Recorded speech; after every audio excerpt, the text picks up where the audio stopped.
Amen. So this morning, are you ready? Ek kry skoons benoud soos ek hier staan. Maar okay. I want to ask you this question. Are you called? You can answer. Are you called by God? Who is called by God?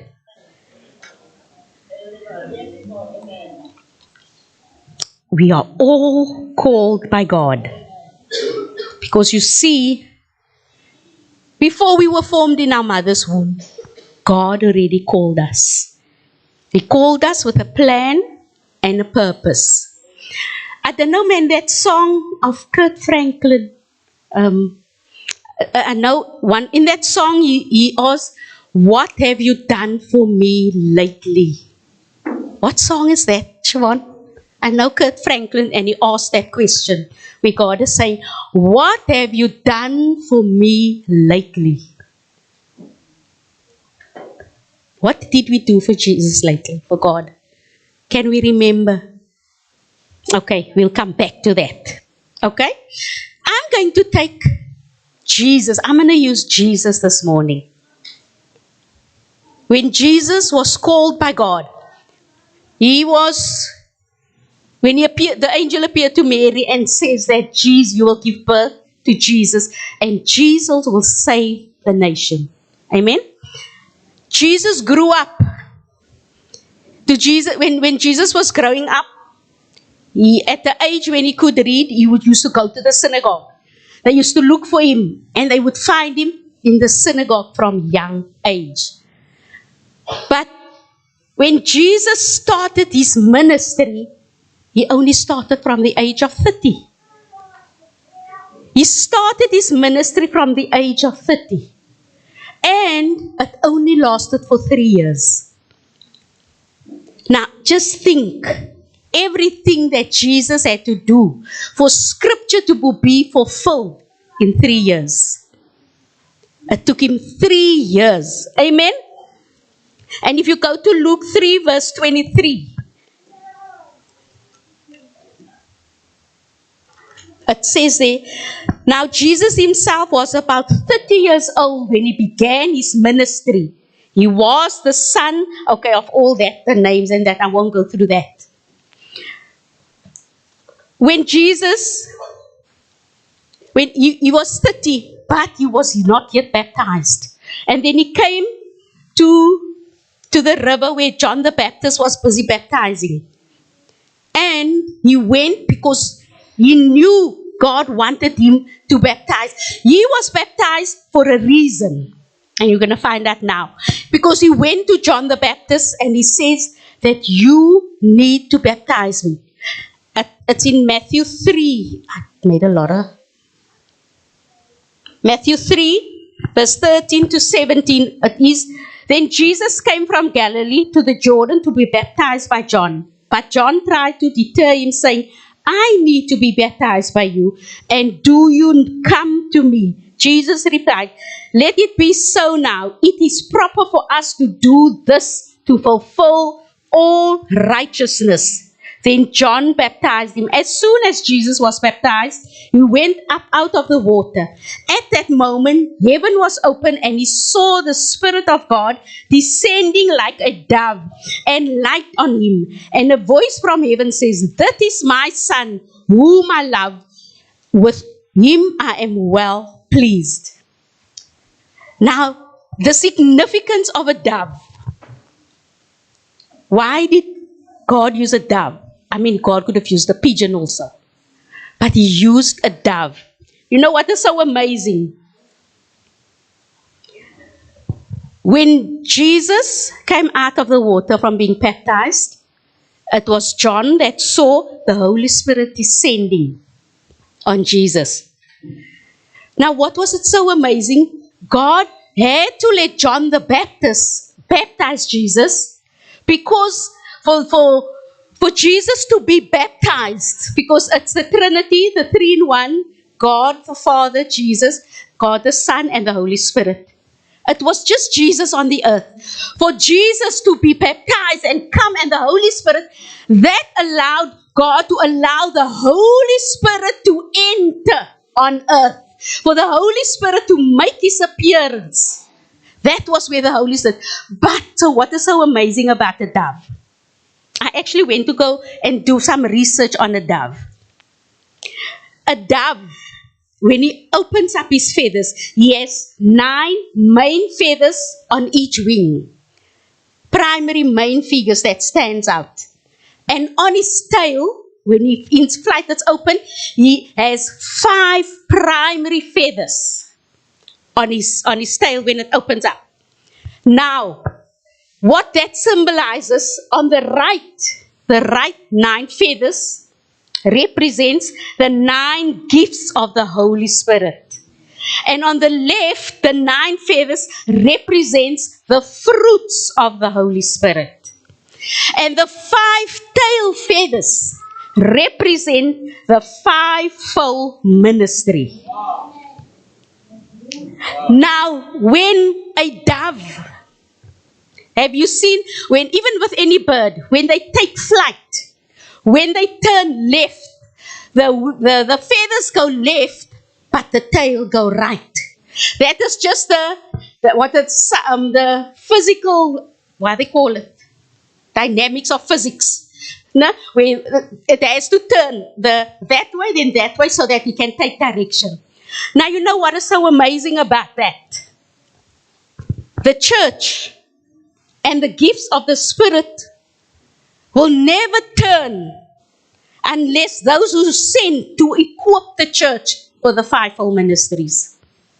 In order for the church to qualify and to really walk in the 5-fold ministry, in the 9 fruits of the Spirit and the gifts of the Spirit, the 5-fold ministry needs to be in the church to equip the people so that they know how and when to use the fruits of the Spirit and the gifts of the Spirit. You know what is so sad nowadays? If you go to 2 Corinthians 12, verse 7 to 11. Where is that? Have you got it?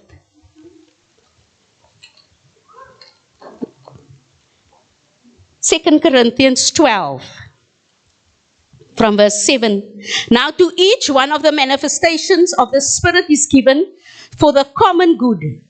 The one there is given through the Spirit the message of wisdom, to another the message of knowledge by means of the same Spirit, to another faith by the same Spirit, to another the gifts of healing by that one Spirit, to another miraculous powers, to another prophecy, to another distinguishing between spirits, to another speaking in different kinds of tongues, and to another the interpretation of tongues. Now I remember years back when I got saved, when people used to speak in tongues, there was somebody in the church that could interpret what was saying. But where is it today? Where is it that we can interpret the tongues today? It's just gone dead. Wie kan interpret as iemand in tale praat? Because you know what? With Jesus, when he was baptized and the Holy Spirit descended on him, he became aware of everything. The fruits of the Spirit started activating in him immediately, and the gifts of the Spirit immediately. Because when Jesus started his ministry there. When he was baptized, he walked away and he started doing what God has called him to do, but it's on this earth to do. And immediately when he used to pass people, he could see if they were demon possessed. When he passed somebody and he could see there's something wrong. When he passed somebody and the person was sick and he could touch them and he could heal them. But why is the church not activating those gifts anymore? Hoekom staan die kerk so doodstil? Die mense is besig om dood te gaan na binne en hier ons as die kerk sit met die gifts, but we're not using it. We're not using what God has given to us. And each one of us sitting here has been called by God for a plan and a purpose for a time such as now. We are called for a now. Maar wat doen ons vir die Here? What are we doing for God? We are sitting with everything in the palm of our hands, but we choose to be silent. Jesus could have easily started from a young age to start walking in his ministry. When he was in the synagogue, from 12 or 13 years old, he was already in the synagogue. He was reading the Torah, and he was speaking to people already. But it wasn't time yet, because he had to follow protocol. In the New Testament, in those times, you could not be a rabbi or a teacher until you become the age of 30.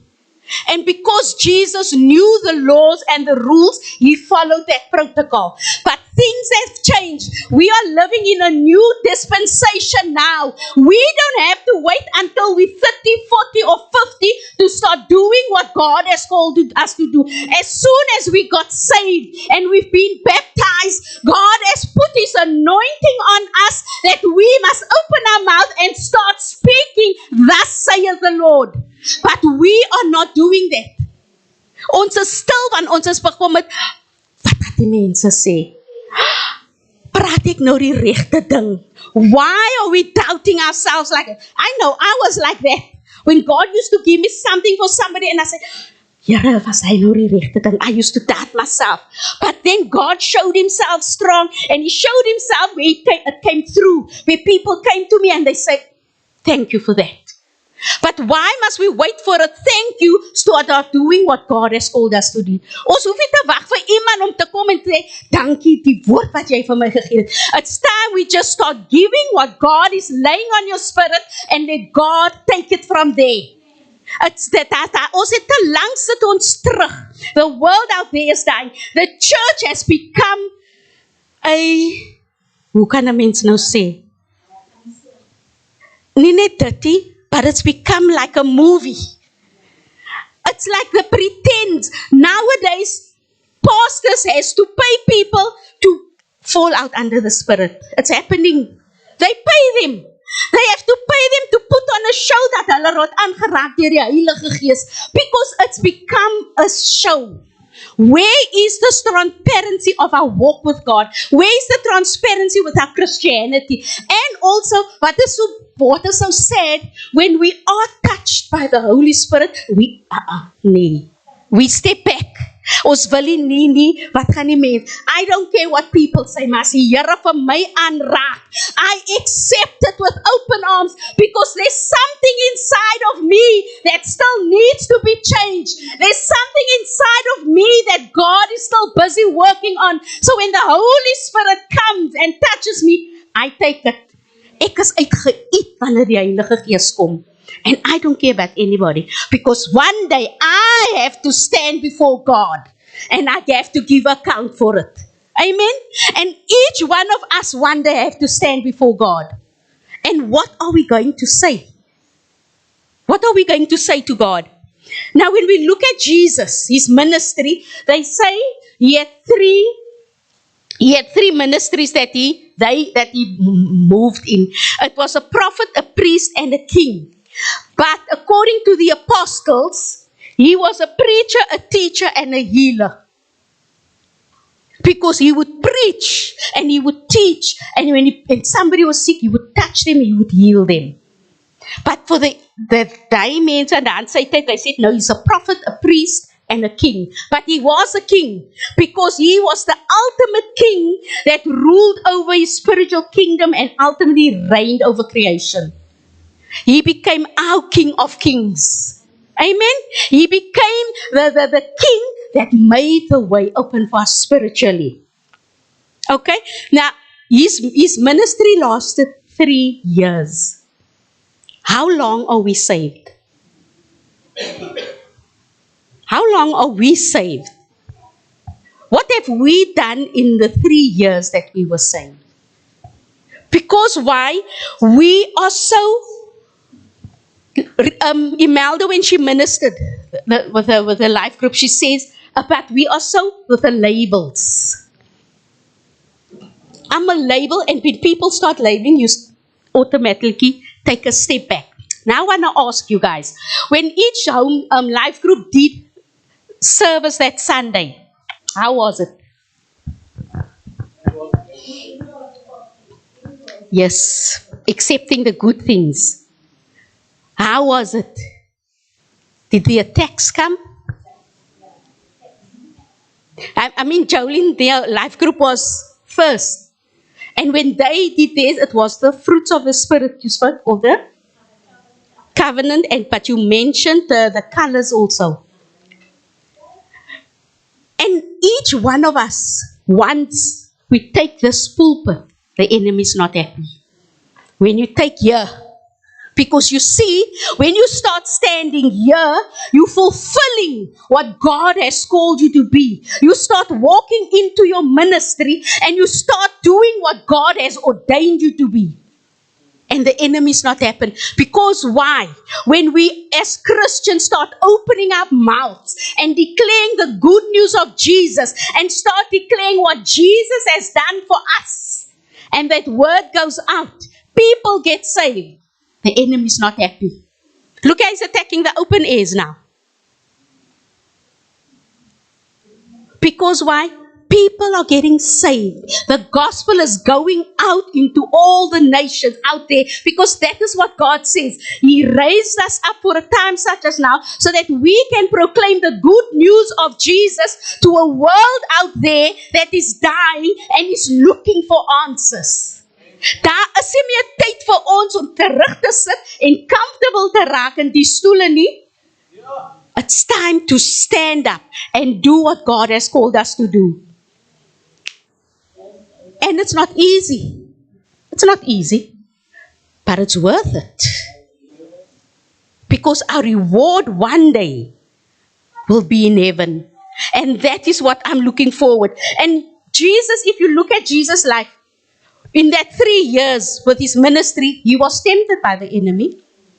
And in Matthew 4 verse 1 to 11, when he went into the wilderness, the enemy tried to tempt him. In Luke 4 verse 1 to 3, it's also Jesus being led by the Spirit into the wilderness, and the enemy tried to tempt him. And it's in Mark 1 verse 12 to 13, it's the same. It's confirmed that Jesus was tempted. But then we go to, if we look at before Jesus was crucified, the Garden of Gethsemane, when he went and he prayed in the garden.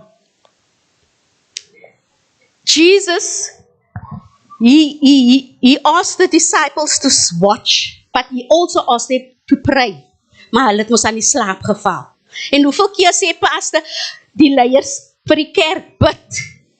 Hulle is eintlik besig met ander ding, of nee, hulle is te moeg of die.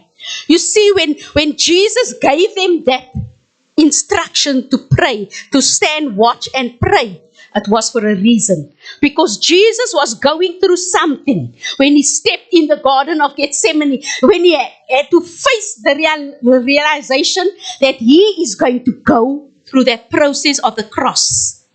And he didn't go there with a purpose to speak to God, to quit. It was just his human emotions that stepped in, because Jesus came down to earth as a human. En elke een van ons gaan deur die human emotions waar ons bang raak, waar ons anguish het, waar ons want het gaan deur suffering waar ons sê Here, genoeg is genoeg. It didn't mean that Jesus wanted to quit. He didn't want to quit, but that just that emotional turmoil that he went through, that was what was we experiencing, because he came in flesh. And you don't have to go through it now, but it's in Matthew 26, 36 to 39, Mark 14, verse 32 to 36, and Luke 22, verse 39 to 46. It's all the same accounts where Jesus was in the garden and he spoke to God. Now those passages highlights Jesus human nature. He was struggling physically because he had to go to the cross. He had to endure that cross. En ons almal weet wat het gebeur toe hy kruis toe gaan. Each one of us, we are called by God. John 15 verse 16 says, we did not choose him, he chose us. He chose us. And when God chooses you, he doesn't choose you just to be something pretty to make the church full. No. He chooses you to do what he has called you to do. Each one of us has got a plan and a purpose. There's a calling on our life. And many times, most of us doesn't know what the calling is because why ons gaan nie na die Here toe en vra, Here, wat wil U hê ek moet doen vir U nie? Ons vra nie vir die Here nie. It's when you go to God and you pray and you come into his presence, God will highlight the gifts in your life. Maar ons doen dit nie because why we squirm away from church responsibility. Because we tend to squirm away from when it comes to having too much responsibility. Because ons is, ek sal nie sê ons is ander mense. Hulle wil kerk toe kom, hulle wil op die banke sit, hulle wil worship, dan sit en luister na die woord wat ek klaar preek en dan gaan hulle huis toe.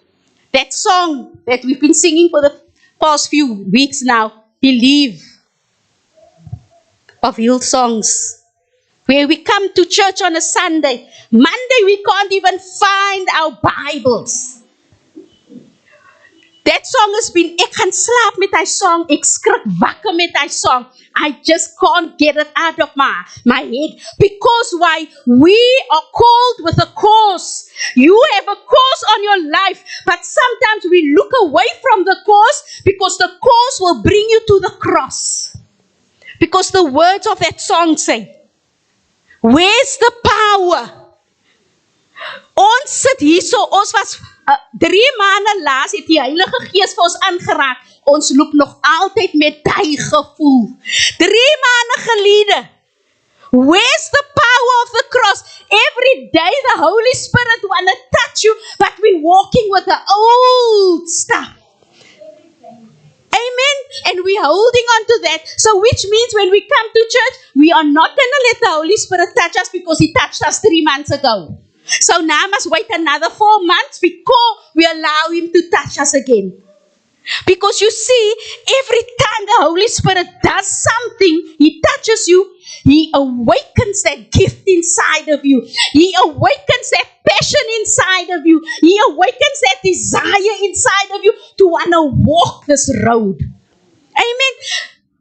Praat van skroom van die Here, ek het hy gedoen.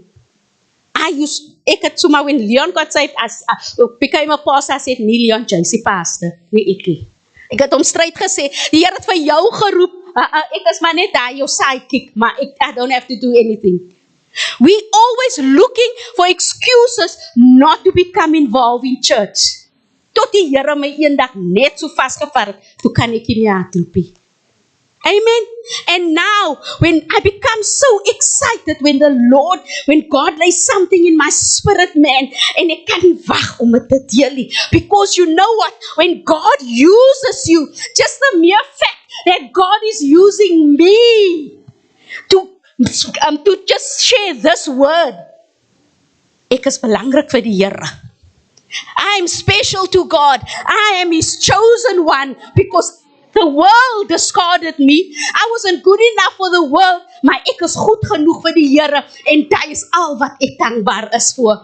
Because you see, when God took me, he took me with flaws and all. He took me with all my mistakes. He took me with the sin that I still had in my life. He took me just the way I was and he said, come Sandra, I will clean you up the way I need to clean you up. The church did not heal me. The church did not restore me. The church did not put me on a platform, but God put me on this platform. And when God puts you on a platform, the enemy cannot remove it because then your footsteps are ordered by God, that you have the anointing of the Holy Spirit inside of you. And no matter what the people out there is trying to do, die Here beskerm sy kudde. Amen. sal jou bewaar. Hy sal as die vyand kom, hy sal dit net so. He will put a hedge of fire around you so that when the enemy tries to come, hey, he must go. Amen. Because that is who God is. He has called you. And you know what? It's time that we as the church start taking our position. It's time that we start coming up and saying, Here, gebruik my. Every day when I wake up, I say, Lord, use me. Body, mind, soul, and tongue for your glory. Because die Here kan nie net my tong gebruik nie. Hy moet my hele liggaam gebruik. Amen. Because He needs all of you. Hy kan nie net een deel van jou gebruik nie. Because then it won't be effective. But when you avail yourself, jou hele alles vir die Here, dan sal die Here jou gebruik. Because you know what? God never called you. He didn't save you for yourself. He saved you for the world out there. Amen. Your calling is not connected to you. Your calling is connected to people who are connected to you. Each one of us sitting here, we are connected to each other. Because God called us and He connected us together in the Spirit. Amen? Look at Hannah. Hannah's breakthrough was not just a breakthrough. Hannah's breakthrough was Israel's breakthrough. Because why? When she asked God for a son, God gave her Samuel. God gave her Samuel. And when Samuel was born, she gave Samuel back to God. And through Samuel, Israel was saved again. Amen. So when you are connected to God, there's somebody around you that needs to get saved. There's somebody around you that needs healing. There's somebody close to you that needs to be restored back to God. Amen. He doesn't save us for ourselves. He saves us for somebody that needs you. Amen. In 'n tyd dat ons ophou kyk na die wêreld. Each one of us sitting here, we've been hurt. Each one of us are going through trials. We are struggling with something, but we don't have to do it alone. Daar's 'n Here wat dit oor wil vat vir jou, but sometimes nie dis my probleem, ek sal dit self uitsort. It's mine. I will do with it. But it's time we start giving it back to God. Whatever we are facing it, God has the final say. Dit gaan nie oor my en jou nie. Dit gaan oor die wil van die Here. Amen. God is in control of everything that is happening in our lives. But many a times wil ons dit self uitsort. Nee, Here, dit is my problem. Ek wil hierdie kerk involve. Nee, Here, is fine. Ek sal dit self uitsort. En sort ons uit, dan maak ons die grootste dinge daarvan. You are called by God with a plan and a purpose. What is your calling? Because you're not here by mistake. You're not here by chance. You're not saved because why? Okay, die brood geput. No. God saw there's something inside of you that I can use. Even though the world is saying, jy's 'n niksie. Jy's het niks bekom in die lewe nie. Die Here sê, maar jy is my kind. Die kind is spesiaal. Daar's iets binne die persoon wat ek kan bring tot bydra tot die koningheid van die Here. Amen. Ons kan nie meer kyk na die wêreld, die buite en wat dinge wat aangaan nie. Is tyd dat ons kyk na die dinge wat die Here wil hê van ons. Amen. All of us has been healed. I have been hurt in life. Ons het almal seer gekry. But you see, healing, when God wants to heal you, He heals you. Not for you to forget. Healing isn't about forgetting what hurt you. Healing is about remembering you deserve more than the pain you walk through. We are allowed to break down and cry. We're allowed because ons het seer gekry. Just don't let the breaking stop you from building back up again. Sometimes, kry ons so seer en gaat lê ons. Ons wil nie meer opstaan nie want ons het te seer gekry. Now, that pain shouldn't determine your future. That pain, that hurt shouldn't determine what you're going to become tomorrow. It's time that we look past the pain and allow God to heal us so that we can be a testimony out there. Amen. Jesus didn't just come to change your life. He came to change your direction. Ons wil mos die way gaan die sê die Here, dis die verkeerde pad. Jesus wants to change your direction. But are you willing to allow Him to change your direction? Are you willing to allow God to do what God has called you to do? I didn't prepare a lot because I think the less you speak, the more effective it is. But now, I want to use this tea bag now and demonstrate what it's all about. Okay, Robin, if he comes and holds it for me. Just hold that plate.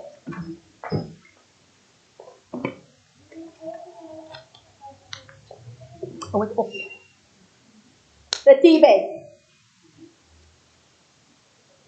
Many times, I'll say this is my life. The tea bag, that is the label.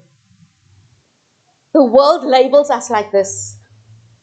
Jy's a niks, jy's te diep. You too poor, he's too rich. You too fat, you too thin. Jy's te lazy, jy's te dit. But you see, when God comes, He removes that label just like that. He removes that label just like that. And He gives you a new name. En dan kom het met die tou. Now the string, it's God's love. It's got no beginning. It's got no end. That's His love. En wanneer jy daaronder is, dan kom die Here, dan lig hy jou op met sy liefde. And God's love has no strings attached. He gives it freely. That's a string. Dan kom dit by die teesakkie. Kom nou.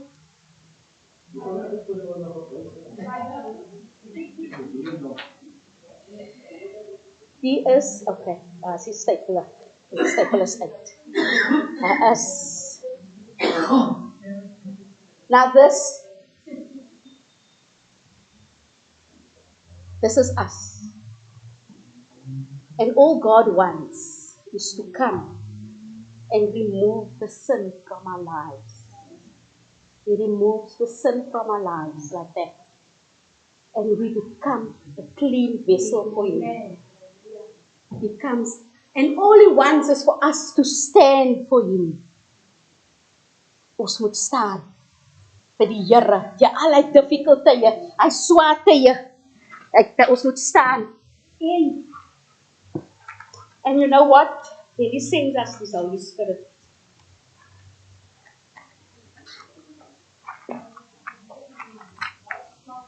That's my secret. Okay. The Holy Spirit comes and He lights you up.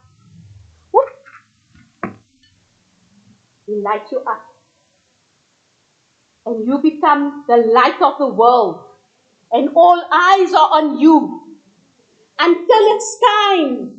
Your duration on earth, where He comes and He picks you and He takes you up to heaven.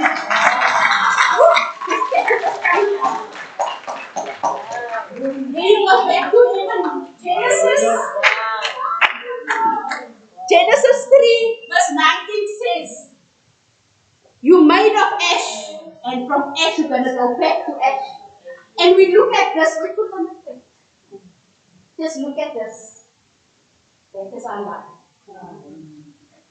This is our life. Just this piece of ash.